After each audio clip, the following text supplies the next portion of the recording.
If you're the kind of person who checks the back seat of your car before driving just in case, or if you've ever opened a closet a little slower than usual because, well, you never know, this one's for you.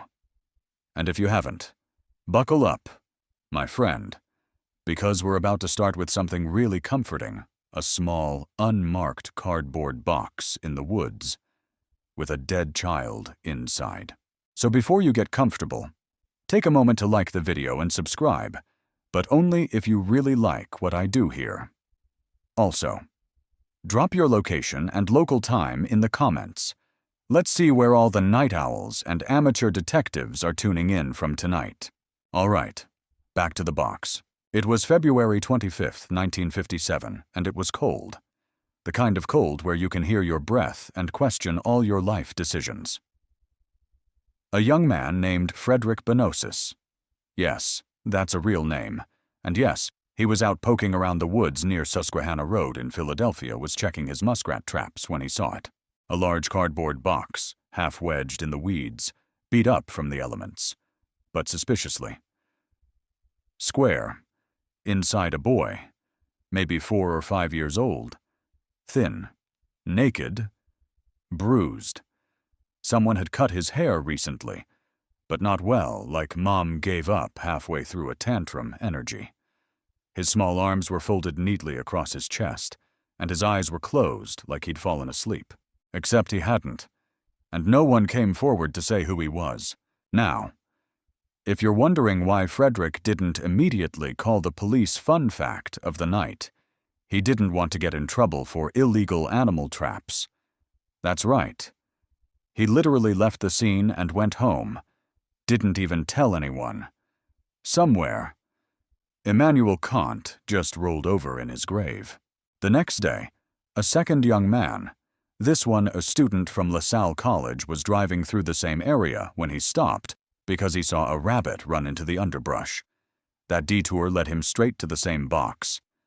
But unlike our fur-trapping friend, he did call the cops, enter the Philadelphia Police Department, stage left, and so began what would become the longest-running unidentified child case in American history.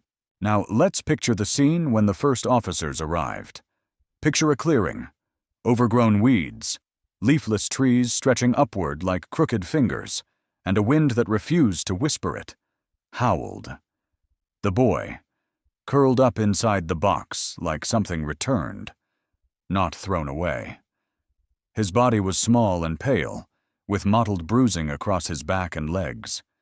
His hair had been chopped unevenly, like someone had rushed to cover up a story. The box itself was from a J.C. Penney bassinet, just cardboard, nothing else inside, no clothes, no toys, no blanket, just the boy, curled like a comma. No one knew his name. No one had reported him missing. It was as if he had dropped straight out of the sky into a sad little clearing in Fox Chase, Pennsylvania. And right about now, you might be asking, wait, how does a kid die, get stuffed in a box, and no one notices? Short answer, we don't know. Long answer, we're about to find out just how complicated a 4-year-old mystery can get. And I mean that both literally and existentially. There's a whole academic debate about what society chooses to remember, and why. The Boy in the Box is less about one child's story, and more about all the stories we accidentally bury. Back at the scene, the coroner arrived and quickly determined 2 things. 1, the boy had been dead for several days, and 2, this was no natural death. His body was covered in marks, some healed, some fresh, and his legs and arms were covered in small scars. There were signs of long-term malnutrition. His hands and feet were wrinkled, suggesting he may have been submerged in water right before his death, or maybe after, or maybe both. All this information was recorded in the official reports alongside dozens of tiny, haunting details. For instance, the boy's toenails had been recently trimmed, his eyebrows carefully plucked, and a brown substance, possibly baked beans or vomit, was found in his esophagus. So, yeah, every time the cops found a fact, it was like someone had added a new puzzle piece. From the wrong puzzle. At the police station, They tried to make sense of it. They circulated sketches of the boy's face. His photo was sent to orphanages, foster homes, adoption agencies, churches, and hospitals. Flyers were tacked onto telephone poles, bus stops, grocery store bulletin boards. They even sent images to diaper companies in case someone had bought supplies but never used them. And still, nothing. Now, let's take a quick detour here for a quirky side note. Around this same time in 1957, American scientists had just launched Project Pluto, a top-secret effort to build a nuclear-powered cruise missile. Why does that matter? It doesn't. I just thought it was worth noting that while the government was developing flying death machines, local cops were trying to name a child in a box. Perspective is a funny thing.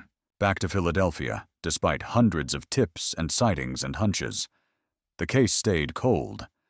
The only things getting warmer were the rumors ranging from he was an orphan dumped by a traveling circus to he was a spy child, trained in East Germany.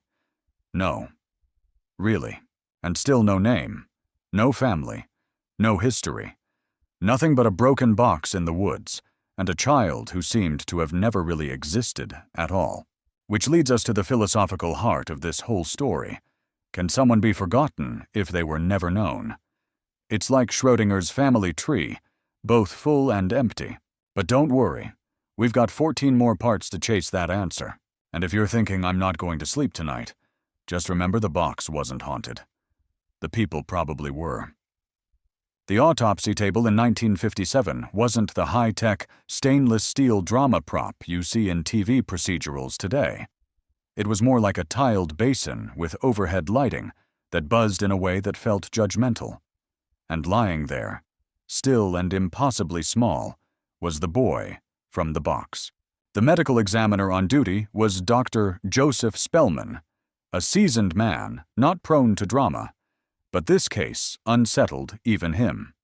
As the body was gently washed and examined, detail after detail arrived like awkward guests to a dinner party where no one really knew each other.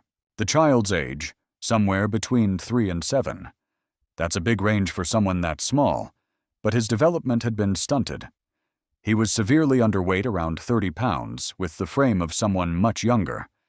His hair had been cut recently, and badly, a patchy, almost shaved look, as if someone had started with scissors and then switched to panic. Tiny scratches covered his arms and torso, not deep enough to kill, but enough to suggest repeated mistreatment. The cause of death was blunt force trauma to the head, though the injuries didn't seem immediately fatal. It was like the boy had been hit, perhaps shoved or thrown, and his body had simply given up. There was bruising on his forehead, a small lump, and evidence that he may have been moved after death. What stunned Dr. Spellman even more was that the child had no signs of major surgery, no broken bones in healing stages, and no medical scars. In a time when nearly every kid had at least a childhood scar from something the chicken pox, tonsil removal, a scrape stitched clumsily, this boy's body was a blank canvas of neglect. Then came the peculiar clues. For example, his fingernails and toenails had been meticulously trimmed, not chewed, not ragged, cut clean. His eyebrows had been groomed, plucked, even. That stopped everyone short. Who plucks a dead child's eyebrows? Or more disturbingly, who plucks a living child's eyebrows before killing them? He hadn't been bathed. Not fully. His body was dirty, but his nails were clean. His feet were prune-wrinkled, as if they'd been submerged in water for a long time. Had someone tried to clean him in a sink or tub, maybe in a hurry? It didn't add up. Here's a weird fact for the dinner table in forensic pathology. Partial bathing before or after death isn't unheard of. Sometimes it's to destroy evidence. Other times, it's ritualistic, but it's rarely done halfway. That's what confused Spellman. This didn't feel careful. It felt desperate. And now, for a little quirky sidebar while the autopsy was happening in Philadelphia, elsewhere in America, people were debating whether or not sliced bread was a communist convenience. Yes, in the Cold War era, everything could be suspicious, including the thing that we now say every good invention must surpass. Back in the morgue, the stomach contents were examined. Just a small amount of dark brown fluid, possibly vomit, possibly beans. No medication, no alcohol, no sign of poison. Nothing to explain how or when he'd last eaten. One examiner joked it looked like the boy's body had decided to keep all its secrets out of spite. Spellman signed off the report with the best they had. Cause of death was blunt force trauma. Estimated age 4 to 6 years. Hair light brown, poorly cut. Height 40.5 inches. Weight 30 pounds. Time of death 2 to 3 days before discovery. Race white. Identity unknown. Meanwhile, over at police headquarters, the lead investigator, Inspector David Roberts, was pacing like a man in a bad dream. He had solved dozens of cases in his day murders, kidnappings, even an accidental death involving a runaway turkey cart, Philadelphia, folks. But this a murdered child with no name, no missing persons match, and no clothing. No parents had come forward. No school or doctor reported a missing patient. And when they checked local orphanages, the numbers lined up. No child was missing. Which leads us into one of the earliest debates surrounding the boy in the box. Was he even from Philadelphia? Some speculated he may have been transported from another state, or even another country. Maybe the boy had never been registered, no birth certificate, no legal record, no paperwork to file under. A ghost child in the system. And here's a true historical fact to blow your mind. In 1957, some states didn't require a birth certificate to enroll in public school, meaning it was absolutely possible for a child to go unseen if their caretakers wanted it that way. There was also the matter of the cardboard box. It had originally held a white bassinet, sold at J.C. Penney. Police were able to trace the lot numbers to a batch sold in Upper Darby, Pennsylvania. It sounded promising until they realized the store had sold dozens of these bassinets and kept no records of the buyers. As for fingerprints, none. Not on the box. Not on the body. Not even inside the boy's ears, where an ambitious technician tried to collect wax samples for analysis. Seriously. Someone tried that. Every detail brought more confusion.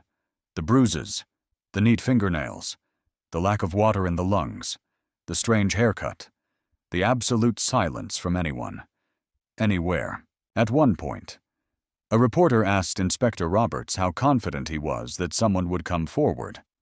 Roberts said something that would be quoted in newspapers and books for decades. Every boy belongs to someone, even if they don't want him anymore. And that's the tragedy at the center of it all. This wasn't just a murder. It was a vanishing act, a complete erasure, the kind of silence that echoes. Philosophers have long debated whether identity is constructed from within or assigned from without. This case became a grim metaphor. A child without identity is both no one and everyone. And for the cops working it, it was a nightmare loop with no exit. So they did the only thing they could do. They went public. And not in a gentle way. They got loud. Inspector Roberts had a theory. And it went something like this if no one would come forward to name the boy. Maybe the city could shame the truth out of someone. Philadelphia in the 1950s was a place where you could get a steak sandwich at 2 a.m., rent a tuxedo and a monkey on the same street, and read a missing persons bulletin on the back of your ketchup bottle. It was loud, strange, and packed with eyes. So Roberts and his team went old school viral. They turned the boy's face soft, delicate, bruised into the most distributed image in American true crime history up to that point. They made flyers, posters, handbills, postcards, buttons, even newspaper inserts. 400,000 copies. That's not a typo. 400,000.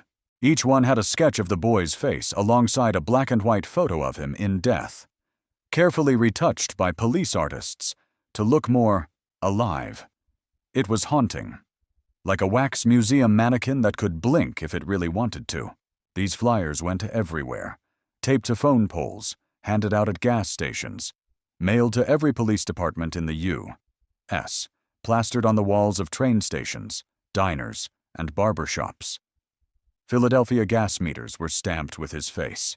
Even the post office carried his likeness, sandwiched between war bond posters and meat ration warnings. And then came the media. The Philadelphia Inquirer ran the story. So did the Bulletin. Then it hit the wires, AP, UPI, international dispatches. Even Canada got in on the mystery.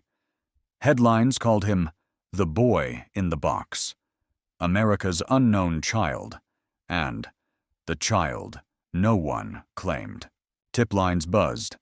Letters came by the hundreds. Some were helpful, some were gibberish, and some were so specific. They made the hairs on the back of the cops' necks stand up like caffeinated porcupines. Here's an actual letter excerpt from 1957. I seen the kid. Not this week. Not last. He was crying at the Market Street terminal and no one helped him. His shoes were too small. No laces. He was hungry. Creepy, yes. Verifiable, not even close. Most leads fizzled in minutes. One woman swore the boy was her nephew from Camden. Turns out her nephew was at summer camp and very much alive, albeit slightly annoyed. Another tip suggested he'd been in a traveling circus and died in a freak accident involving a lion and a chair. As you do. The circus, for what it's worth, denied everything and invited police to search the elephants. And now, a quick quirky fact in the 1950s. A popular hobby was police hobbyism amateurs who collected badges, radios, and even dabbled in amateur sleuthing by mail. It was like Reddit, but with more stamps and fewer memes. Dozens of these citizen detectives tried to crack the case from their living rooms. None succeeded. Still, the effort wasn't completely in vain. The flyers brought in one particularly tantalizing clue. A man named Remington Bristow, an employee of the medical examiner's office, became obsessed with the case. Like, stopped shaving and started collecting hairs obsessed. He attended the boy's autopsy and spent the next 3 decades following leads, interviewing psychics, and attending flea markets just in case someone sold a box of secrets by accident. He was convinced the boy had lived nearby, maybe in a foster home, maybe in plain sight. So the flyers had done their job, not in solving the case, but in making it unforgettable. Here's a true historical tidbit for context around this same time in American history. The FBI was investigating Elvis Presley for allegedly being too gyrational. Meanwhile, local detectives were on their hands and knees, digging through garbage cans looking for baby clothes. One particularly strange moment came when a man from South Carolina called in and claimed he recognized the boy said it was the child of a woman who worked in his diner 2 years earlier.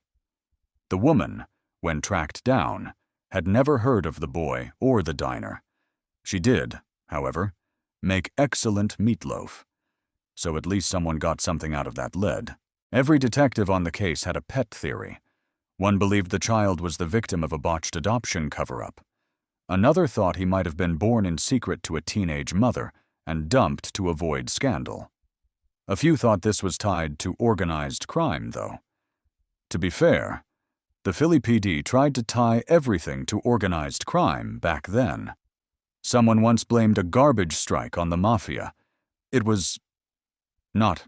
Through it all, the flyers kept circulating. New sketches were made, even colorized versions. The boy's image changed slightly each time eyes tilted, hair straightened, mouth relaxed like they were trying to Photoshop a ghost into smiling. And every time, people claimed to recognize him. Every time, the trail went cold. One man swore the child had been in his 4th grade class in Idaho. Another woman said the boy resembled a neighbor's son who just kind of disappeared after a move to Kentucky. But without fingerprints, dental records, or DNA. It was all smoke rings and gut feelings. Here's a philosophical twist for your late-night brain. The police were chasing a truth that might not have wanted to be found. Some theories suggested the boy's death wasn't just murder, it was erasure, a deliberate attempt to undo his existence. If that's true, the flyers weren't just missing posters. They were resurrection attempts. But the biggest development of the flyer campaign wasn't a lead. It was the name. Someone, possibly a journalist, possibly a cop, started calling him the boy in the box. The name stuck. It was tragic, poetic, and just catchy enough to make the story unignorable. The media loved it. Talk radio dissected it. Kids told scary stories about it at sleepovers. The boy in the box had officially entered the realm of American folklore, and that's the cruel magic of a good headline. It turns real grief into something everyone can borrow for a moment. So here we are. A dead boy, with no name, no family, no backstory. Suddenly the most recognized face in the country. And still, no one knew who he was. But thanks to the flyer blitz, everyone knew that someone out there was hiding something. Next, we follow the breadcrumbs, or in this case, the bassinet box and a flannel blanket that may or may not have been his only possessions. The box was the first clue, and arguably the weirdest. A simple cardboard container, once used to ship a white bassinet from J.C. Penney. By the time police found it, it had absorbed weeks of damp, dirt, and God knows what else from the underbrush off Susquehanna Road. But it still had legible stamps and folds enough for detectives to trace it back to the manufacturer. Here's the forensic fact of the day. In the 1950s, packaging companies used batch numbers and distributor labels to track inventory, especially for large items like bassinets. Think early-stage supply chain logistics, but with more handwriting and fewer barcodes. The box the boy was found in had originally been one of a shipment sent to a local J.C. Penney just outside Philadelphia. So, did that lead to a suspect? Not quite. When police followed the paper trail to the store, they discovered the bassinet had been sold along with 11 others in the weeks prior to the discovery. But that's where the paper trail ended. J.C. Penney didn't take names or addresses for purchases like that. Receipts were cash. Customers were anonymous. No surveillance cameras, no loyalty cards, no digital receipts. Just one big shrug in ledger form. Still, the detail gave police a time frame someone had acquired the box recently, which suggested the child hadn't been in the woods for long. Maybe days, maybe a week. And if that box had held a baby's bassinet, it may have come from someone with a young child already, or someone expecting one. That theory led police to canvass hospitals, adoption centers, and pediatricians in the area. They looked for any records of newborns who'd vanished from medical care or failed to appear for checkups. Nothing. No records of a child matching the boy's size or age existed in the city or surrounding counties. And this wasn't like finding a needle in a haystack. This was realizing the needle might never have been part of the haystack to begin with. Then there was the blanket, tucked loosely around the boy's body inside the box. It was old, worn, and printed with a faded geometric pattern, blue and green checks. Investigators had it analyzed by textile experts, who identified it as a mass-produced flannel sold by multiple department stores throughout the Northeast. Same problem as the box mass distribution. No buyer records. But the blanket did tell one story. Forensic fibers were. Was even in the 1950s they were starting to dabble, suggested the blanket had been in a home with pets, possibly a long-haired cat. Also dust from coal heating, meaning whoever owned the blanket likely lived in an older home with a furnace or fireplace. Cozy. Right.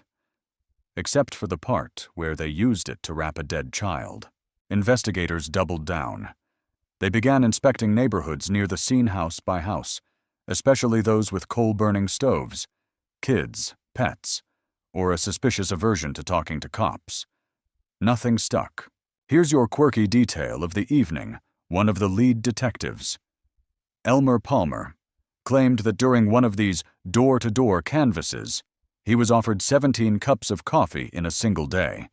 He accepted all of them, slept, Never again. And yet, despite caffeine-fueled determination, the leads fizzled. But the box and the blanket raised more interesting questions than they answered. Why would someone go through the trouble of wrapping the boy at all? Why not bury him deeper in the woods, or in a remote area, or not in a box clearly tied to a retail purchase? Some criminologists later theorized that the presence of the blanket meant the killer, if it was a killer, felt some compassion or remorse. Wrapping the body, especially in a familiar textile, can be seen as a form of post-mortem care, a strange echo of tenderness after violence. Others argued the blanket was functional. It may have been used to prevent the body from staining the box during transport, which is, the coldest take on flannel we've heard since they tried to make it a summer fabric. The debate continues today in forensic psychology classrooms. Was the use of the blanket maternal instinct or material convenience? But something about the combination of these two objects, a consumer-packaged bassinet box and a homemade-feeling flannel, gave the case an unsettling domestic vibe. This wasn't a stranger-in-the-woods crime. This felt like a household secret, dumped in a hurry. Even stranger, the boy's body had no insect activity, no animal bites, no weather erosion, which meant he had only been there a very short time, placed carefully. Someone had known just where to go. No tire tracks led into the clearing. Footprints, if they ever existed, had been washed away by rain. It was almost like the woods had accepted him, like they had closed up behind him to protect a terrible secret. Now, for a historical aside, in 1957, America was in the midst of the post-war baby boom.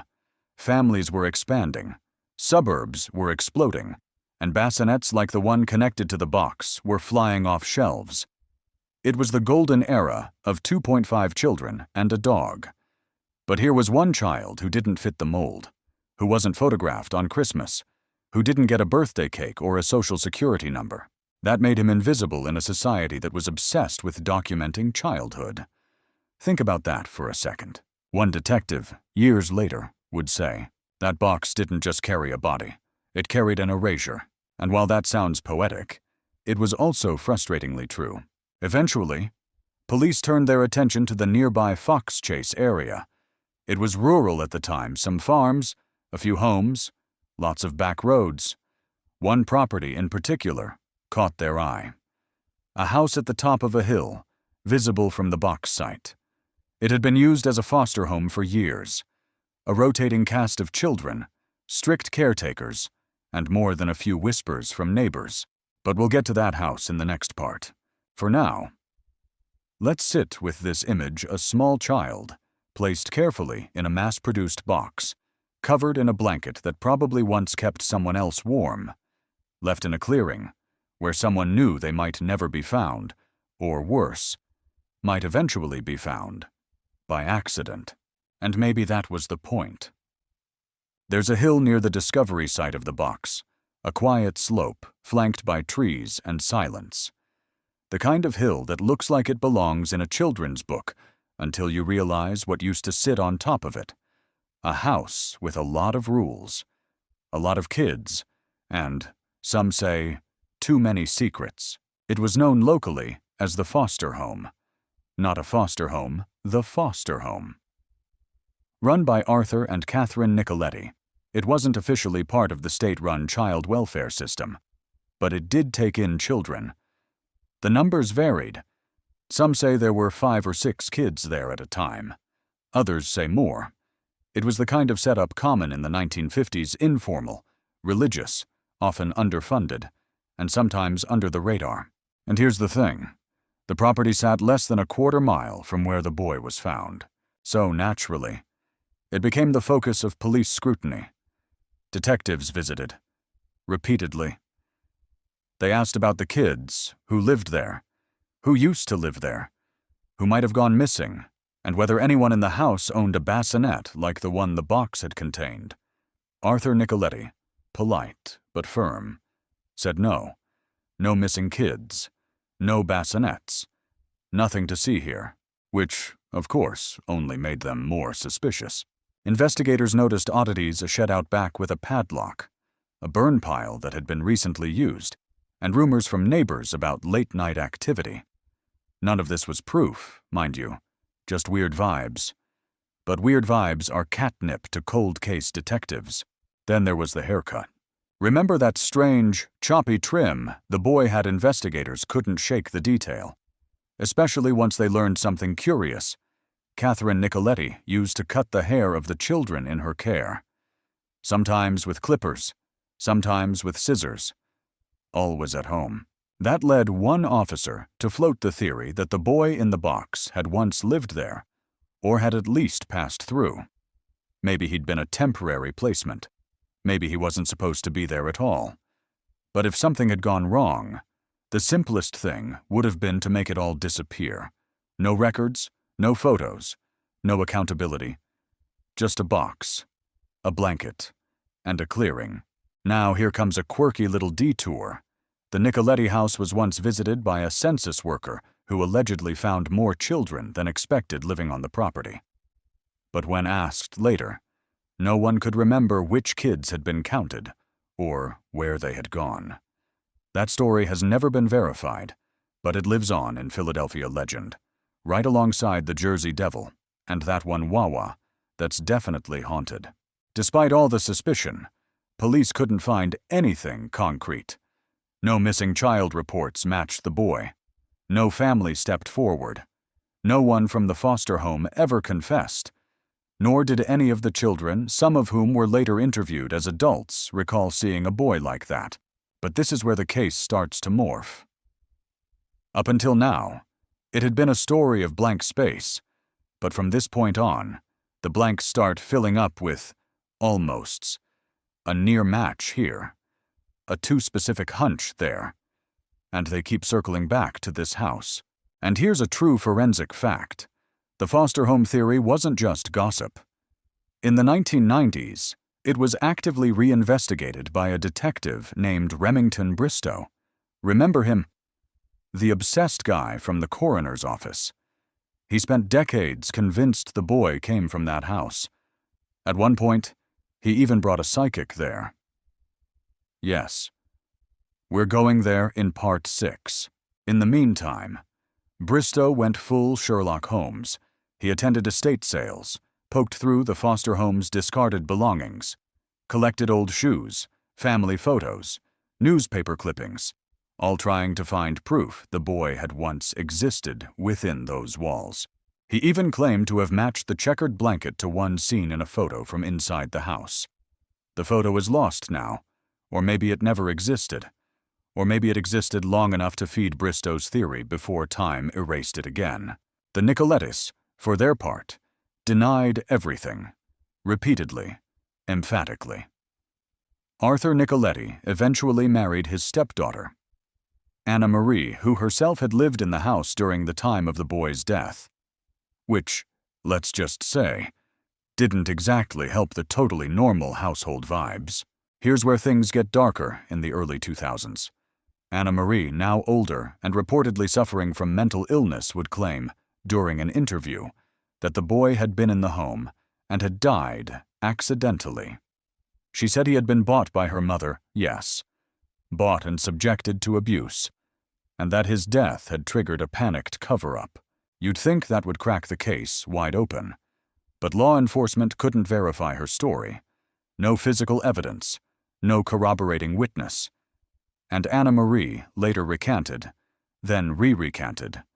It was messy, contradictory, and heartbreakingly ambiguous. Philosophers often debate the reliability of memory, especially under trauma. How much of what we recall is real? How much is narrative stitching over holes we can't bear to leave empty? The boy in the box case eventually became a Rorschach test for that question people saw in it, what they feared most: neglect, violence, secrecy, the kind of silence that can stretch over decades. Despite everything, the foster home was never formally charged or implicated. No forensic evidence ever directly connected it to the boy. And so it remains the scene of maybe just a house on a hill, slowly swallowed by time and tree roots. but never quite out of the story.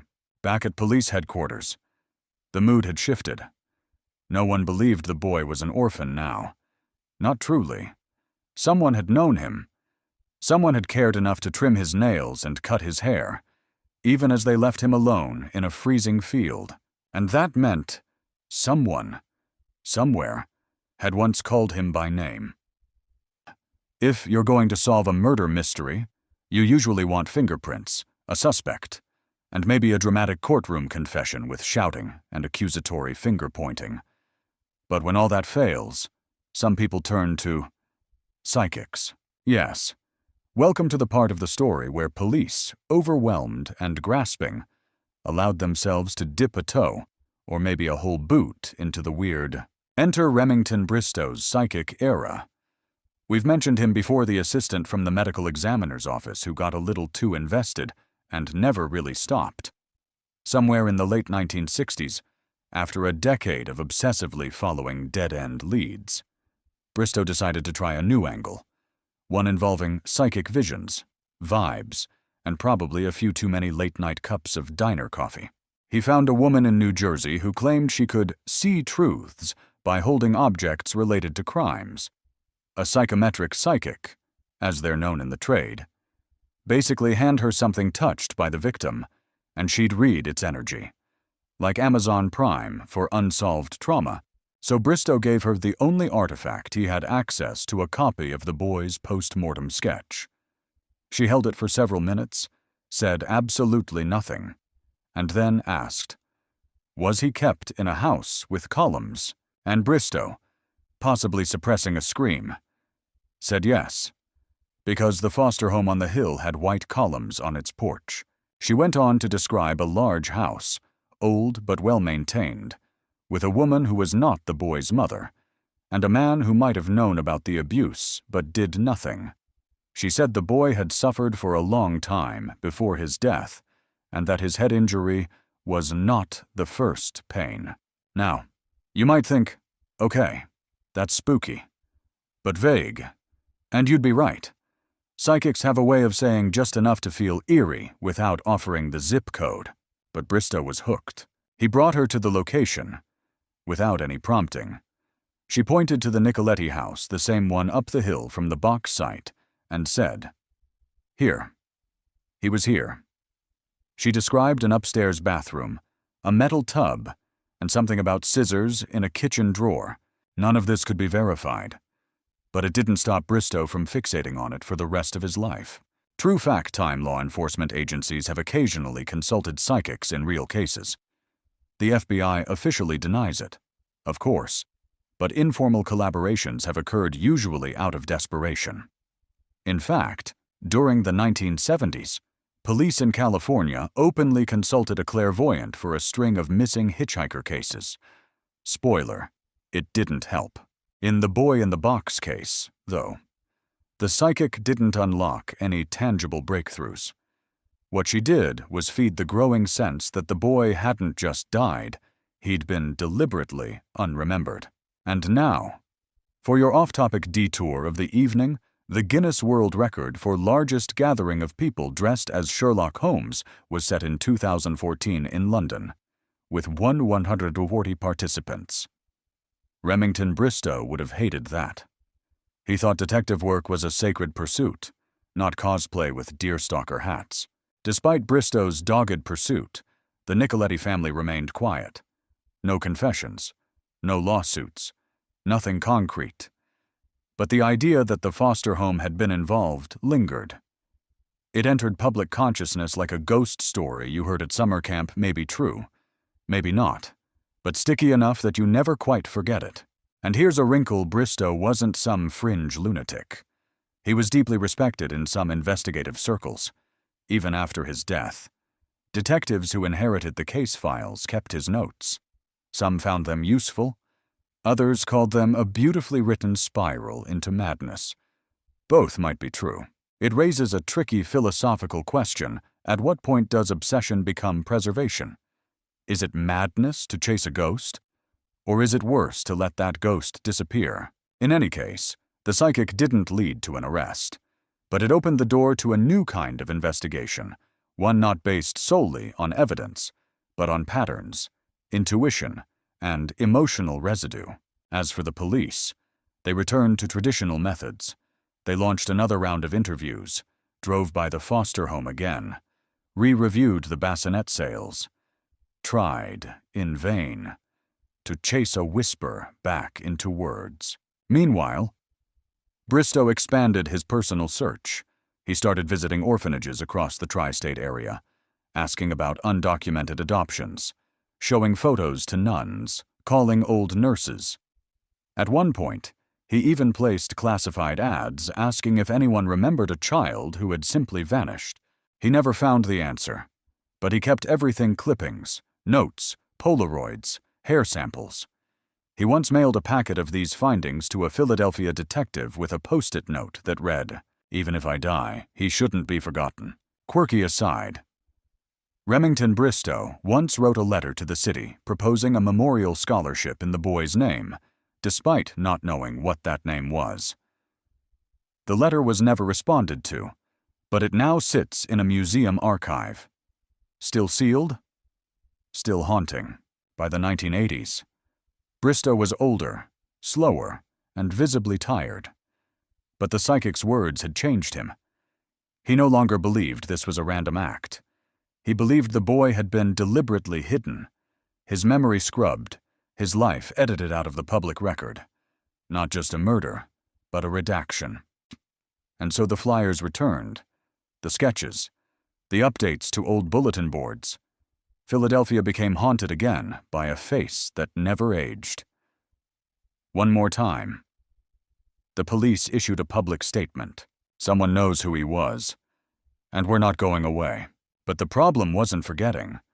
It was that everyone remembered something different. Let's rewind to a simpler time when people still wrote letters, by hand, with stamps, envelopes, and just enough paranoia to fuel several generations of conspiracy theorists. Welcome to the golden age of the tip letter, when Americans everywhere suddenly decided they were all amateur sleuths with very messy handwriting. After the media blitz put the boy in the box on every telephone pole and gas pump, the Philadelphia Police Department started receiving mail. A lot of mail. Letters postmarked from California, Kansas, Montreal. Some were typed, some written in crayon. A few were covered in crosses and drawings of birds for reasons that remain unclear. They came in waves, first hundreds, then thousands. The letters were stored in boxes, sorted by handwriting, location, subject. There was no internet, no Google Docs, just paper, ink, and a growing suspicion that the line between helpful citizen and unhinged true crime fan was not as clear as it should be. Some of the letters were sad. I lost my son in 1946. He had a birthmark on his shoulder and a soft spot on his skull. I thought this could be him. Police checked. Not a match. Some were alarming. I seen a boy like that on a leash behind the motel on Route 40. Followed up. Motel long gone. Owner deceased. No record. And some were uncomfortably specific. His name was Jonathan. He hated baths. His uncle called him Scrapper and once hit him with a broom handle. That one came from a prisoner in Ohio serving time for burglary. When police tried to verify the details, nothing held up. No last names. No known relatives. But still it left an impression. It was oddly intimate, like the author had known the boy, or wanted to believe he had. The Philadelphia PD eventually had to assign a full-time officer to just manage the correspondence. That officer, Detective Sam Weinstein, later said, "I started dreaming about the letters. Piles of them. All of them whispering at once, which is either poetic or a sign of deep sleep deprivation." Now, here's your true historical tidbit in the late 1950s.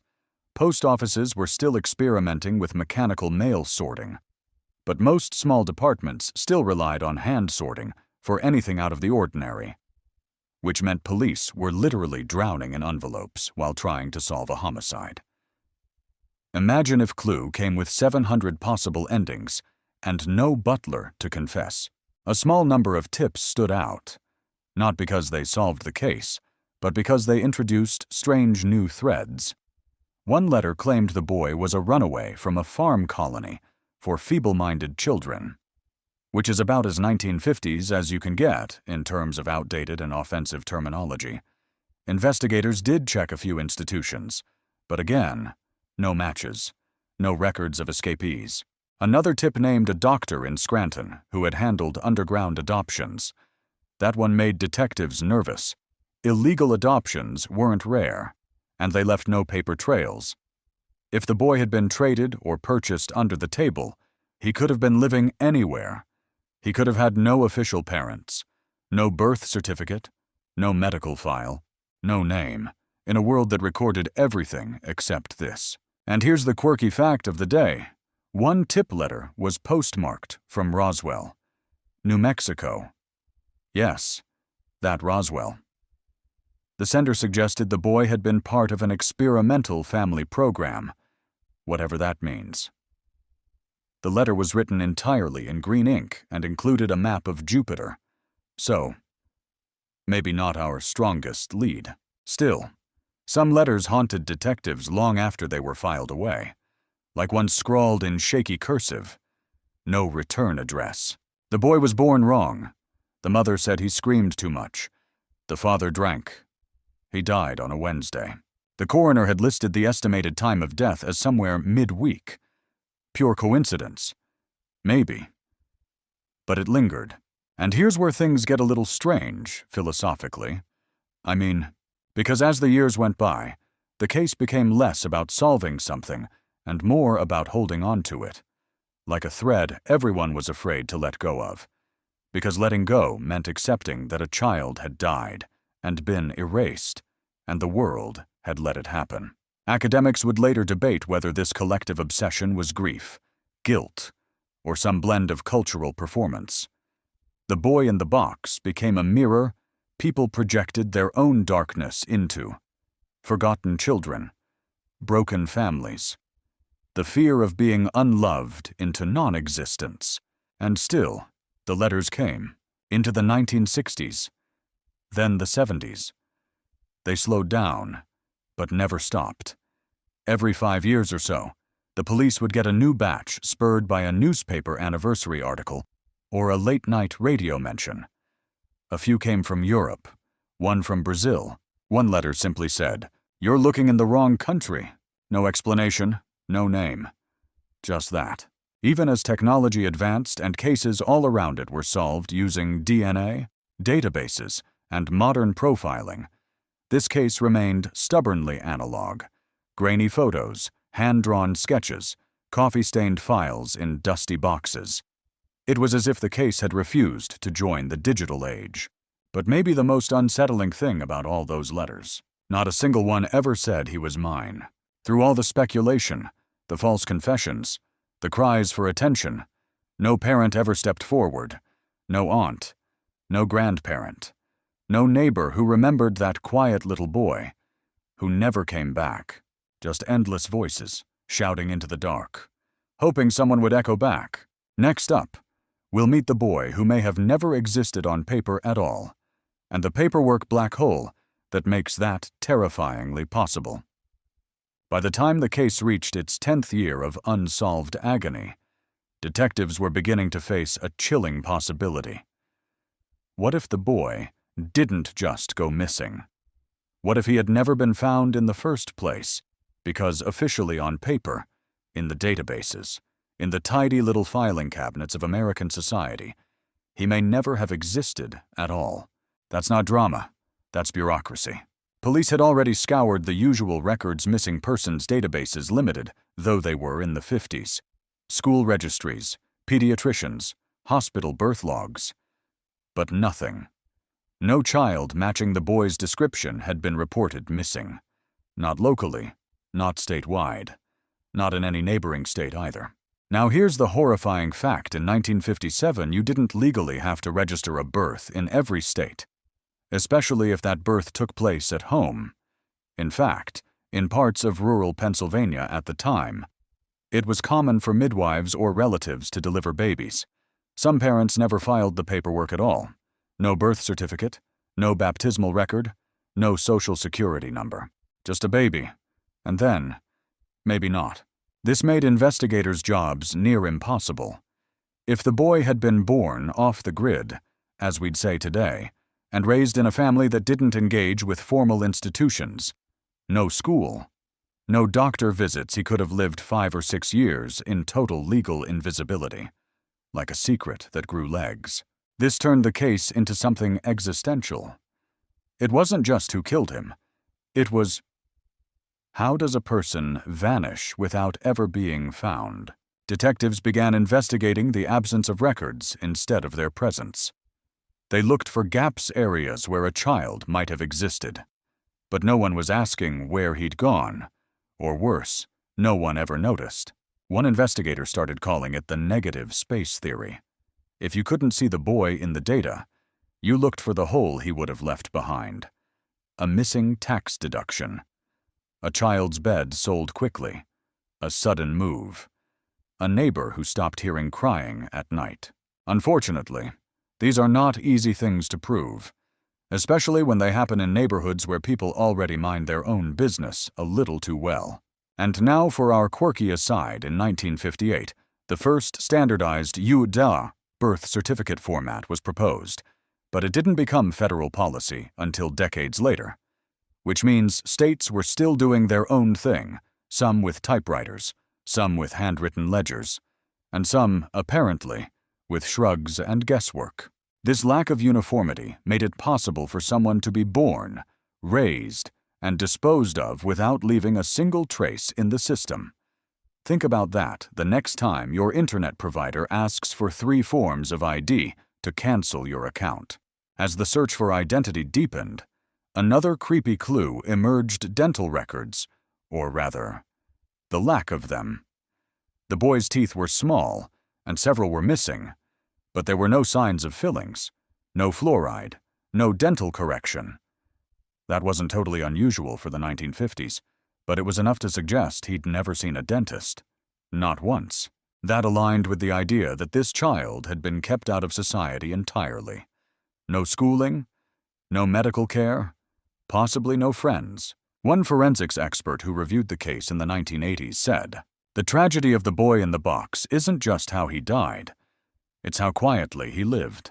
That stuck with investigators, especially as they began mapping out potential invisible families' households that had reason to hide a child. These included unwed teenage mothers under intense social pressure, families caring for disabled children without resources, couples involved in unofficial adoptions or child trafficking, religious sects with internal child care practices, and, of course, abusive households that feared exposure. Theories multiplied like rabbits, and they all shared a common theme: someone didn't want this boy to be known. In one particularly gut-wrenching instance, police investigated a family that had lost a young boy to illness, quietly buried him on private land, then adopted another without paperwork, only to later rehome him when the child showed signs of disability. The story couldn't be proven, but it matched certain behavioral patterns that criminologists use to profile cover-up murders. This raised yet another philosophical debate, one that criminology textbooks now refer to as the existence threshold. How many interactions with the world does it take for a person to count as real in the eyes of society?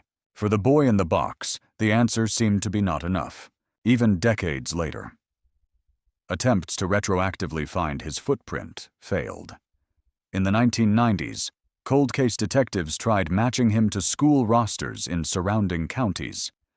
They pulled records from Catholic schools, Amish communities, and even traveling carnivals. Still nothing. It was as if he'd been smuggled through time, born in a shadow, raised in silence, and then disposed of with calculated anonymity. And if you're thinking, well, someone must have known him. Someone had to feed him, clothe him, put him to bed. You're right. But that's what makes this story so unsettling. Because that someone never spoke up. Not during the press frenzy, not during the letter campaign, not when DNA testing came into play, not even anonymously. And so, police returned to the basics. The bones, The photos. The box. They preserved what little evidence they had, sealing it in archive drawers and digital files. Not because they thought it would yield results right away, but because someday, somehow, someone might invent a way to ask the right question. A question that would finally reach through all the silence and make a ghost speak. Next up, a twist a woman known only as Me Ahor. And a confession so strange, it sounded like a soap opera until police started checking the details.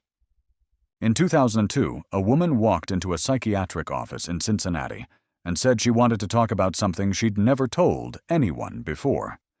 Her therapist, probably expecting the usual tangle of family drama, or maybe a garden-variety hallucination, started recording. The woman called herself M, not because she was trying to be mysterious, but because her real name was withheld by the authorities for reasons that would become extremely clear in about 5 minutes. She claimed that, as a child in the late 1950s, her mother had purchased a young boy, bought him, like a piece of furniture, or a lawnmower with sad eyes.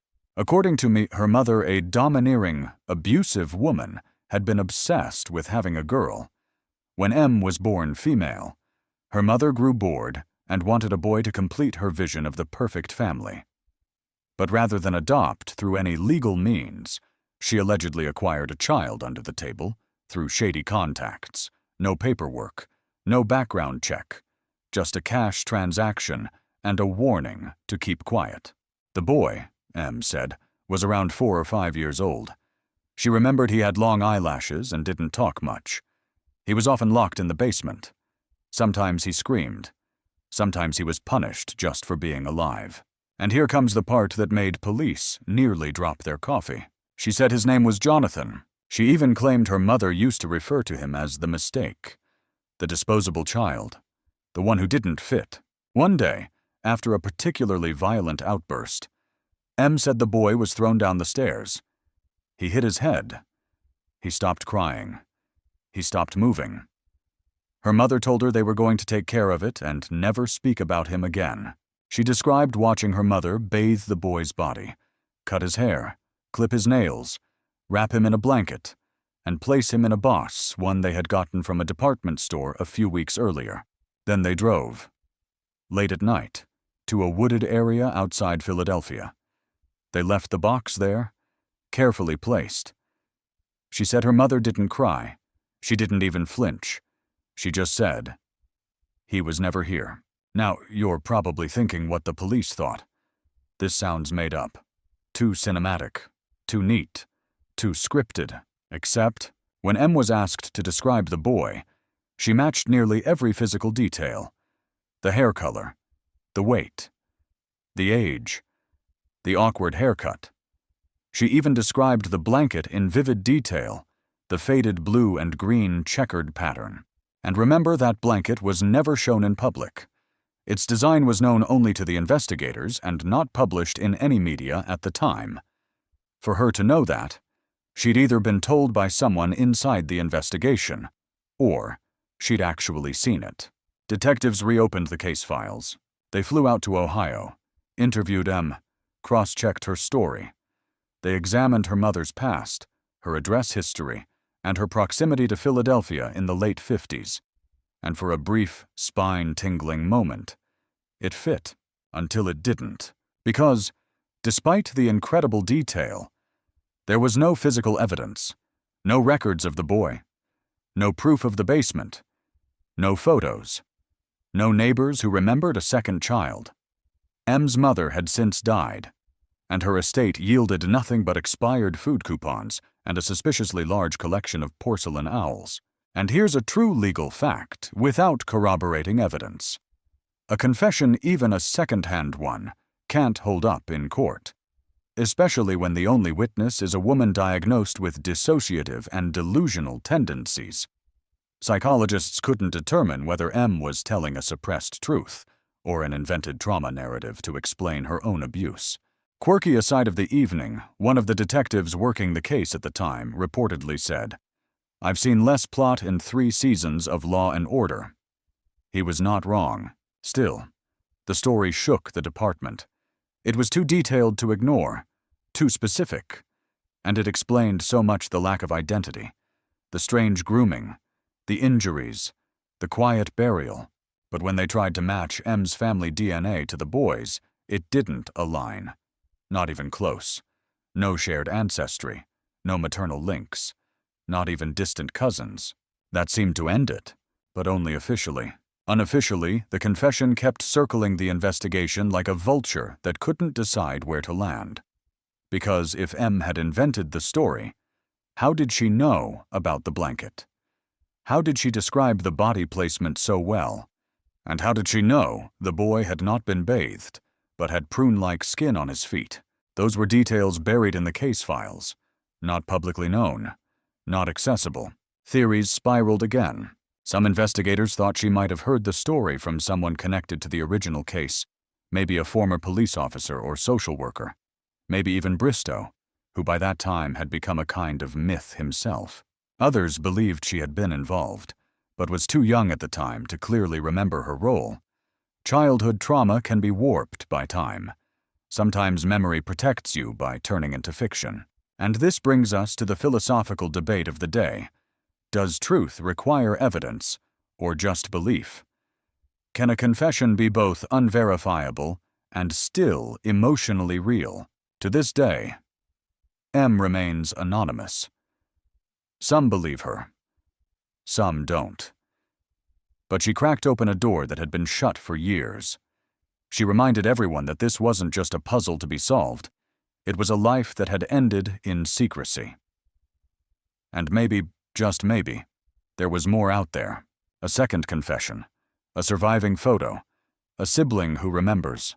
Because stories this buried don't stay buried forever. And while the authorities couldn't prove her story, they couldn't disprove it either. They placed it on the long, eerie shelf labeled unconfirmed but haunting. Coming up next, the strange forensic detail that changed everything: the boy's haircut, and why some experts believe it was done after death. Ite, you've probably never given much thought to the forensic implications of a bad haircut. But in the case of the boy in the box, it became one of the eeriest and most dissected clues, because it looked like it had been done after he was already dead. And that is not a comforting sentence. When the medical examiner first examined the boy, one of the earliest details noted was his hair uneven, jagged, and cut so close to the scalp in some places that there were tiny nicks and abrasions on the skin. It wasn't just a rushed job. It was surgical, clumsy, and emotionally detached, all at once. At first, police assumed the haircut had been part of the killer's attempt to disguise the child's appearance. Changing a hairstyle, after all, could help avoid recognition, especially in the days when photographs were rare and sketches ruled the media. But then forensic investigators noticed something odd. The tiny bits of hair weren't just on his scalp. They were on his chest, shoulders, and groin. That suggested the haircut had been done after death. Think about it: if you cut a child's hair while they're alive, the body naturally sheds the stray bits through movement, bathing, clothing. But a corpse, it just holds on to things.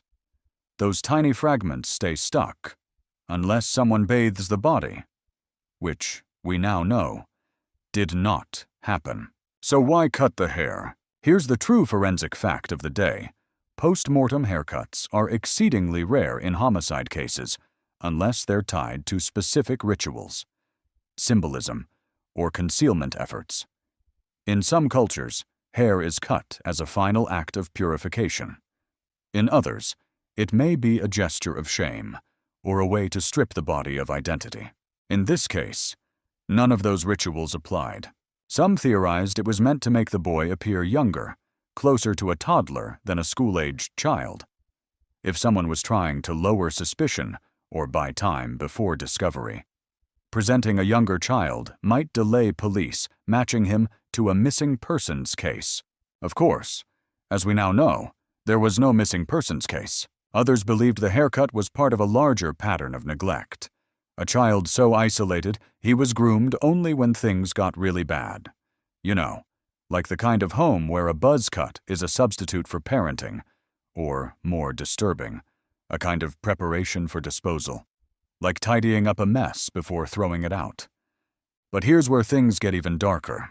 Forensic experts in the 1990s revisited the autopsy photos and ran them through digital analysis.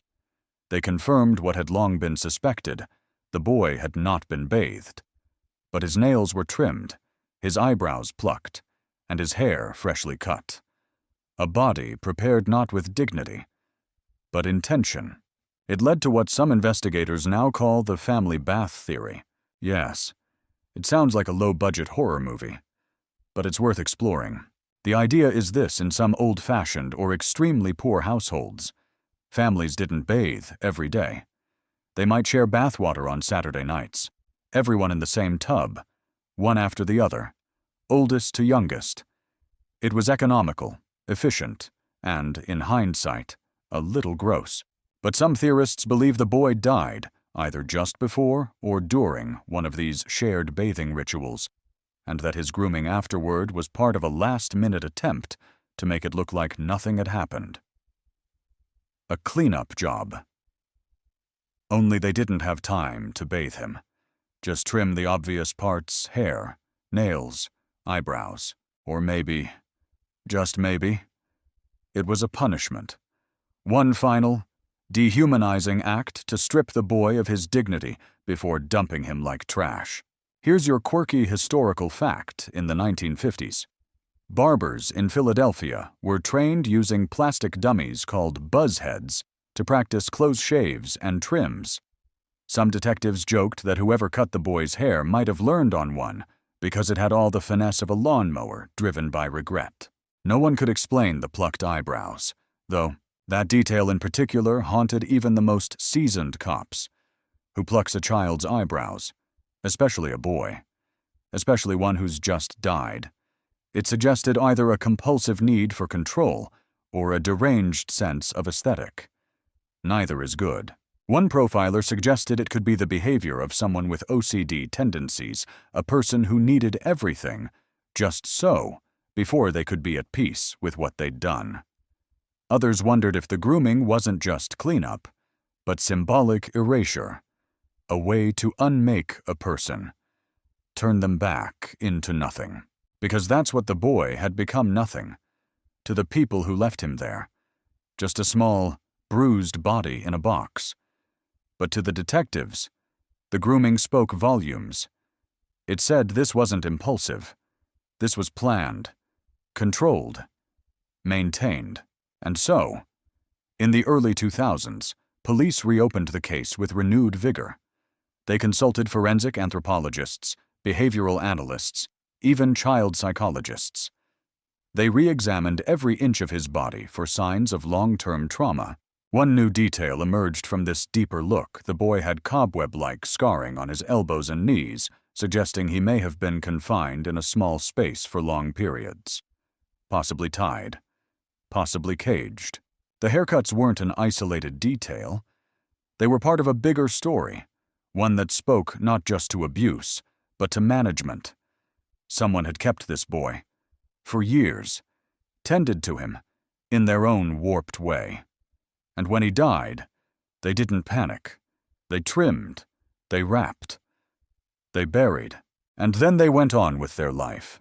Philosophers sometimes say, evil isn't loud, it's administrative. In this case, evil wielded scissors, plucked eyebrows, and packed a box like it was mailing a return. Still, even with all this grim insight, the case remained stalled. There were no fingerprints, no DNA matches yet, no cameras in 1957, no witnesses. Just a boy, prepared like an item and discarded in the woods. And yet, someone had seen something. Coming up a funeral, a grave with no name, and the community that refused to let the boy disappear completely. They didn't know his name. They didn't know who'd brought him into the world, or who had taken him out of it. But someone had to bury him. So, they did. On July 24, 1957, 5 months after the boy in the box, was discovered a small group of police officers, city officials, and curious citizens gathered at Ivy Hill Cemetery in Philadelphia. There was no family, no pallbearers in black, no mourners in Sunday hats dabbing at red-rimmed eyes, just a child-sized coffin, a rented hearse, and the kind of summer heat that sticks behind your knees. The police had pulled together money to give the boy a proper burial. Not much, just enough for a modest casket, a donated plot, and a simple headstone. The cemetery waived most of the fees, and local businesses contributed what they could. A florist sent over a few arrangements. A bakery donated cookies for the officers. And that's your quirky historical detail for today. A child's murder funeral had refreshments, because people just didn't know what else to do. The headstone they placed over the grave read simply, "Heavenly Father, bless this unknown boy." That was the most anyone could agree on.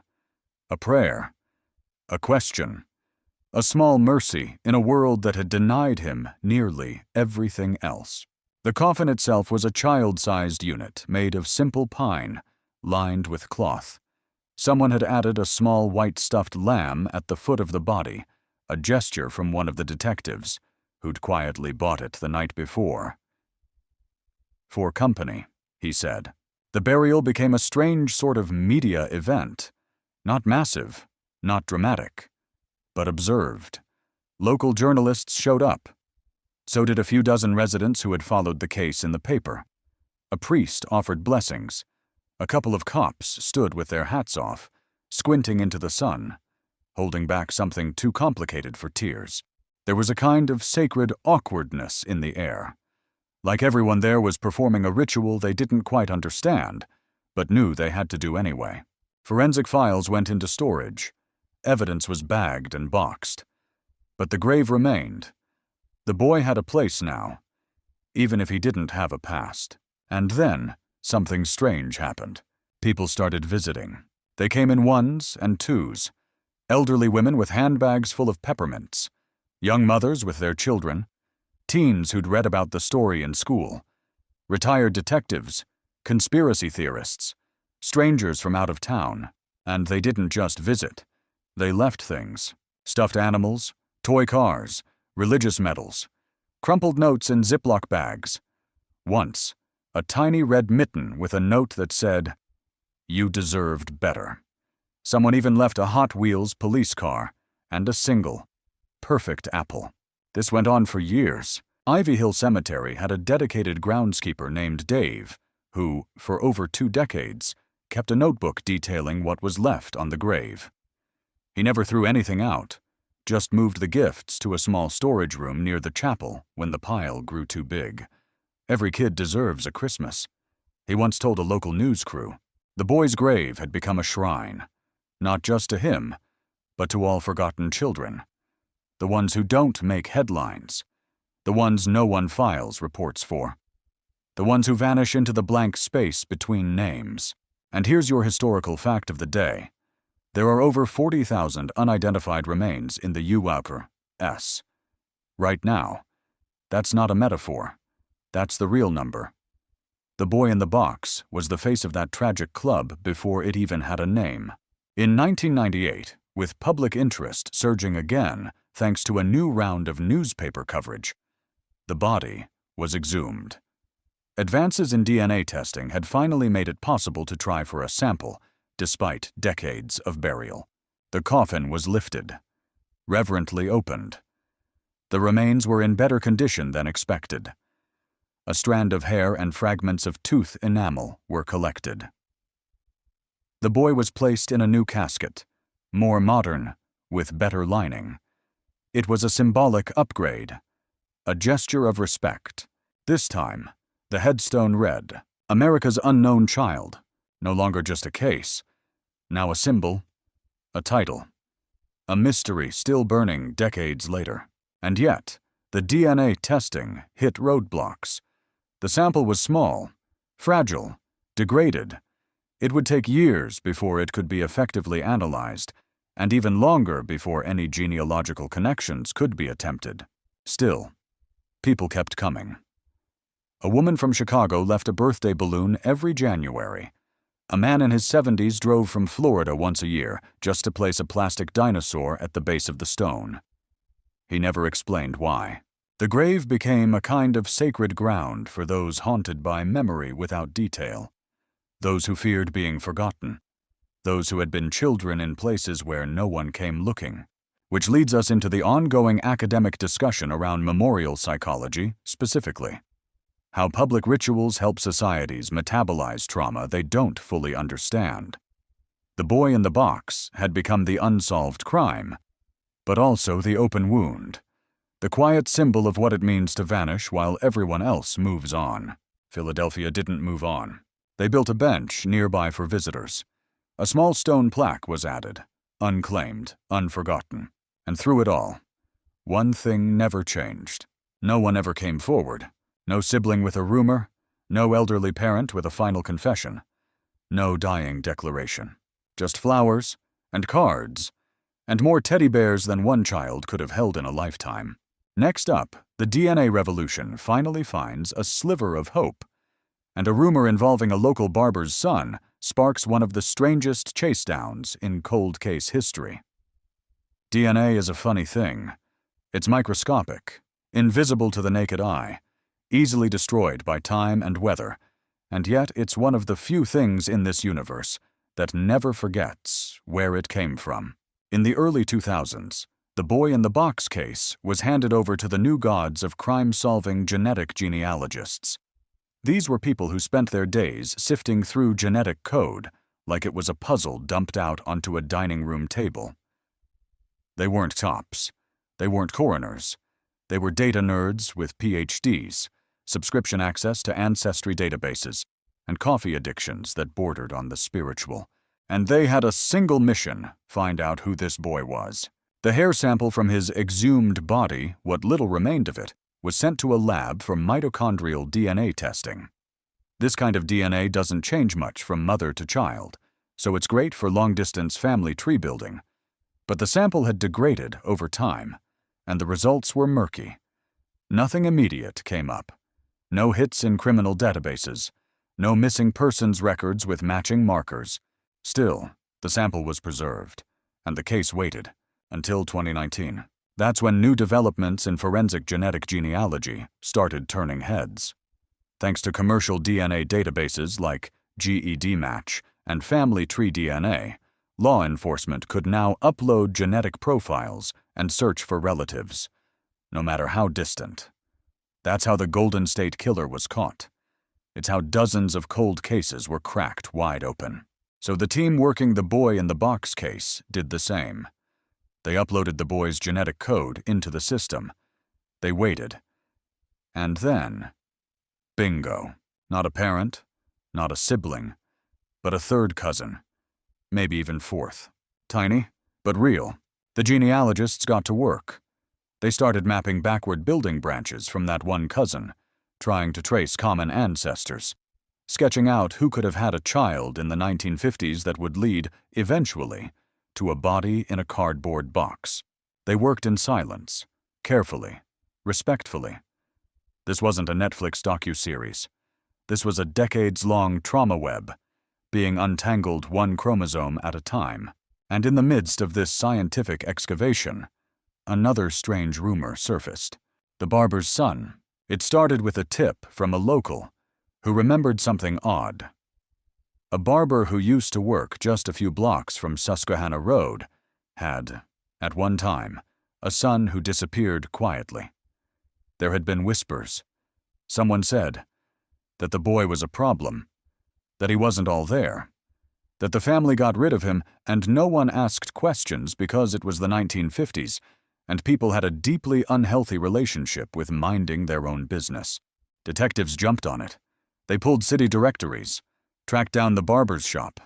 The building was long gone, turned into a vape store or a tax office, possibly both. But the barber's name remained in records. His sons did not. Now, here's your historical forensic tidbit in the mid-20th century. Children with mental or developmental disabilities were often kept hidden, institutionalized, or explained away as ill and never mentioned again. It was a dark, systemic form of invisibility, one that made children like the boy in the box especially vulnerable. The team chased the rumor down. They found old neighbors. Some remembered a boy. Others didn't. One recalled a time when the barber suddenly stopped coming to work for a week, then returned, looking smaller. He never spoke about his family.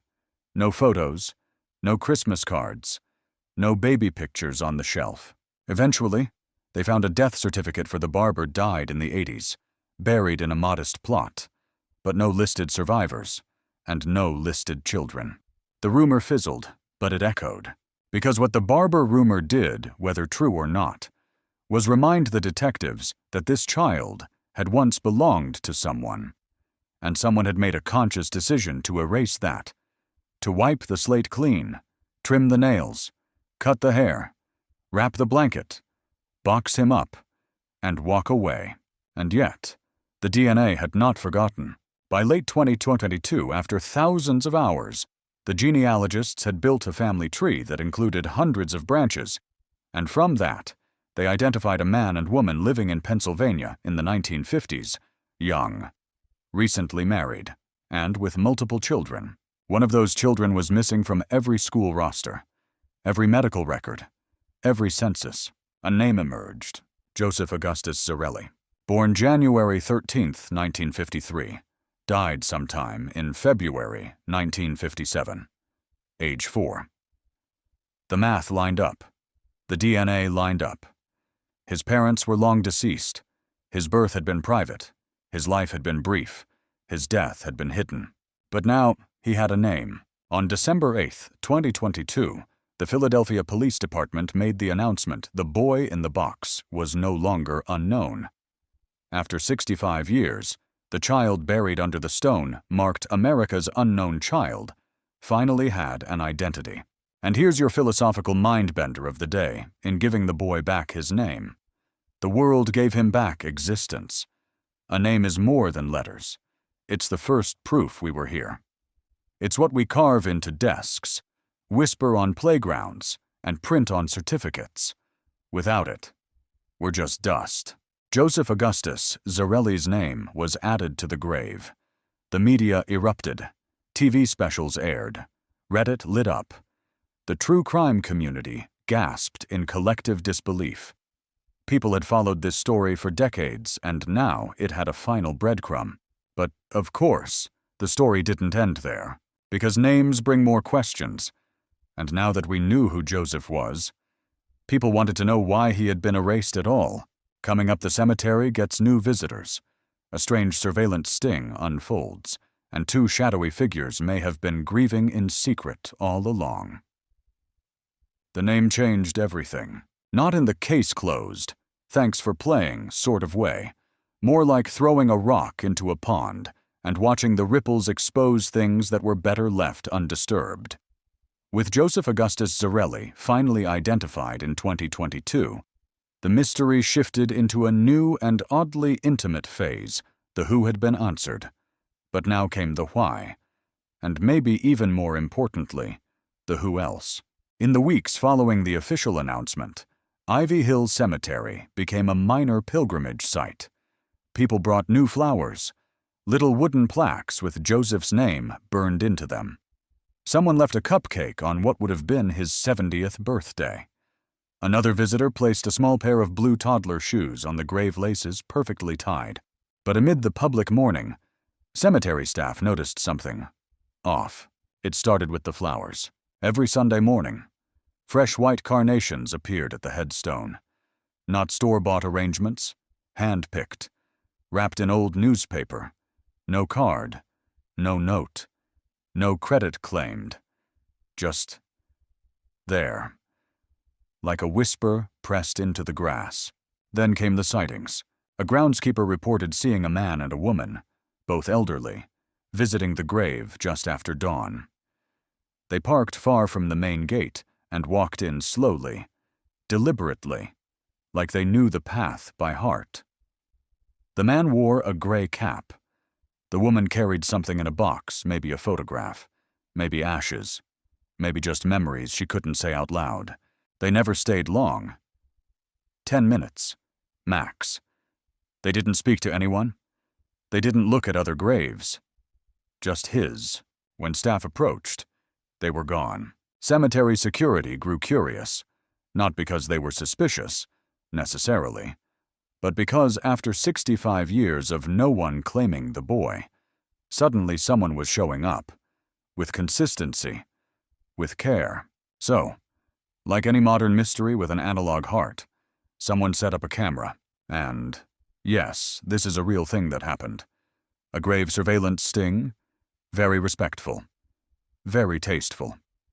Just a little weird. Here's your quirky aside of the day. This kind of cemetery stakeout isn't unheard of in true crime history. Police have monitored graves in dozens of unsolved murder cases, hoping a guilty conscience might eventually show up with a bouquet and an apology. Most times, it yields nothing but squirrels. Sometimes, it cracks the whole thing open. Back to Ivy Hill, the footage showed the same man and woman, elderly, well-dressed. The woman wore gloves, even in summer. The man limped slightly on his left leg. Every visit was quiet, focused, and oddly familiar.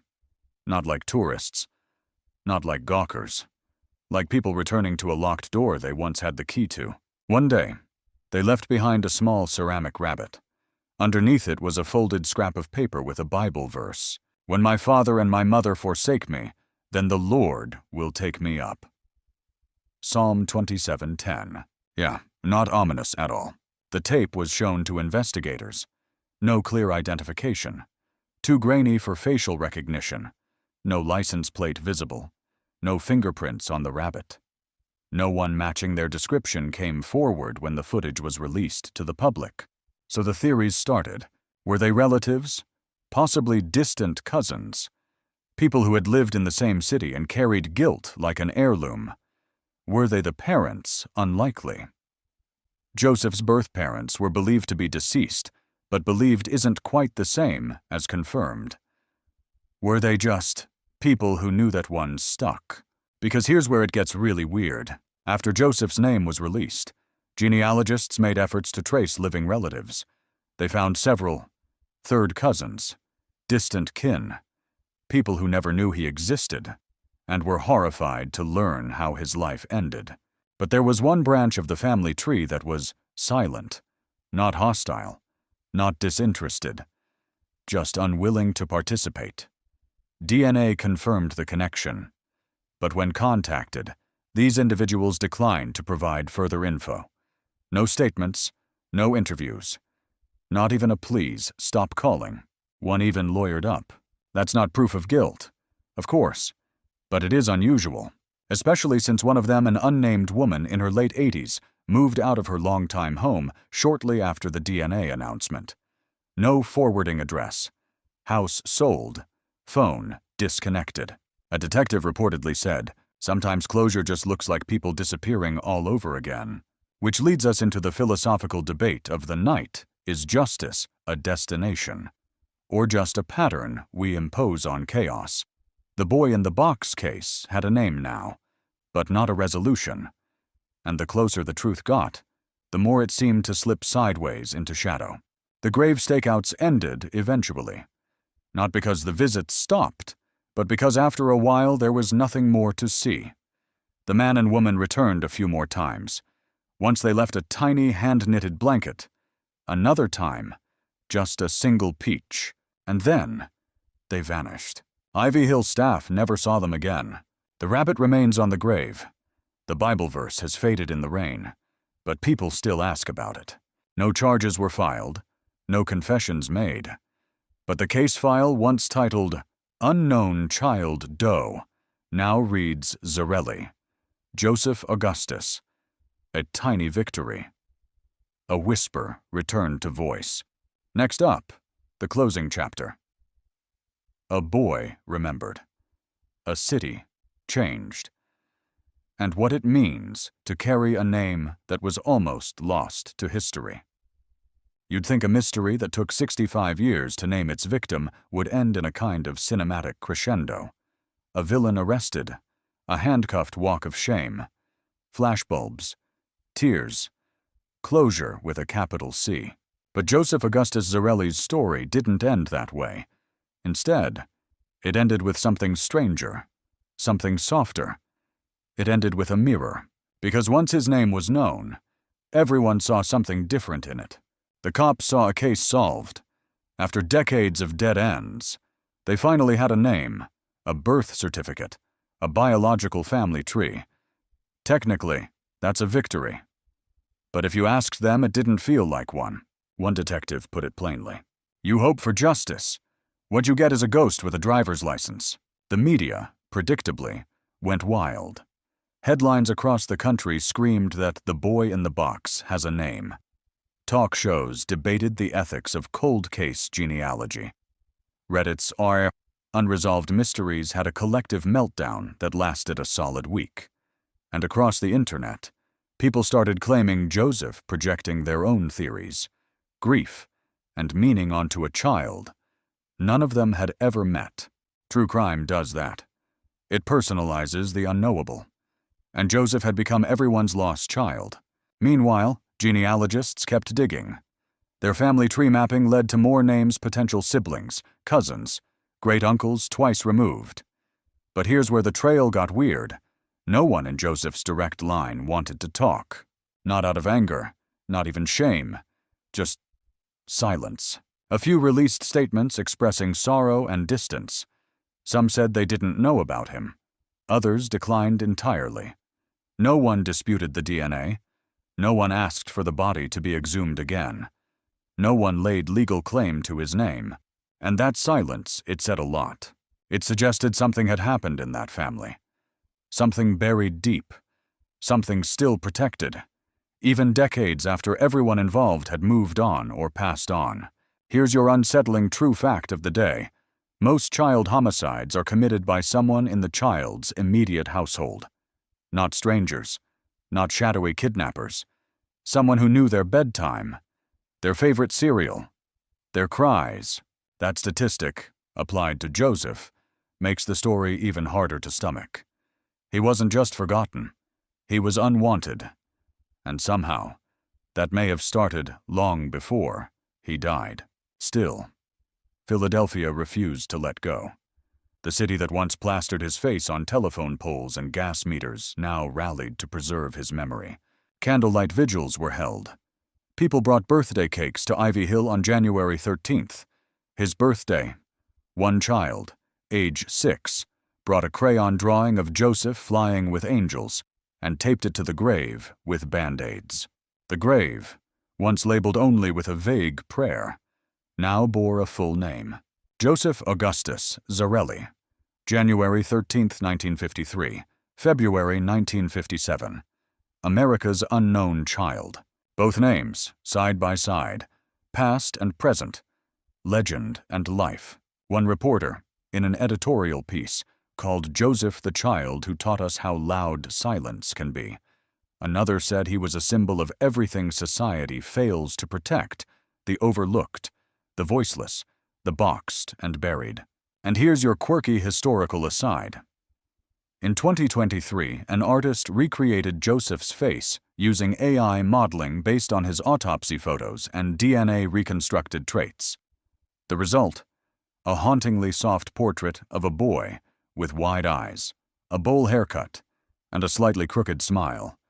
Not creepy, not sad, just real. For the first time, we saw not the boy in the box, but Joseph. He had parents, a birthday, probably a laugh, maybe a favorite toy, and, for 4 brief years, a life. But more than that, his story reminded people that justice isn't always a courtroom. Sometimes, it's a name carved into stone, a candle left on a cold night, a community that refuses to look away. Philadelphia, a city not known for sentimentality, had made a promise. He may have died alone, he may have been unloved, but he would not be forgotten. And perhaps that's the closest thing we get to closure in stories like this. Not a solved case, but a reclaimed memory. Not a punishment, but a preservation. Joseph became a symbol of all the children who disappear quietly. and all the people who care loudly. He became a mirror not of what was lost, but of what we owe the lost. And now, we reach the final chapter. The boy has a name, the grave has a voice, and the mystery, though not solved in full, has found a heartbeat again. All that remains is reflection. The cemetery is quiet tonight. It always is around this time, just past the hour when the last city buses exhale at their terminals and the neighborhood dogs stop barking at shadows they can't explain. Ivy Hill rests under a blanket of dew and distant streetlight haze. The headstones stand still, each a marker of a life once loud, once complicated, now reduced to a few chosen words. One of those stones says Joseph Augustus Zarelli. Another, just below it, still bears the original title, America's Unknown Child.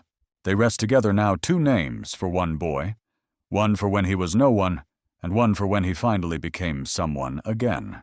It's hard to say when a story like this truly ends. After all, it never had a clean beginning.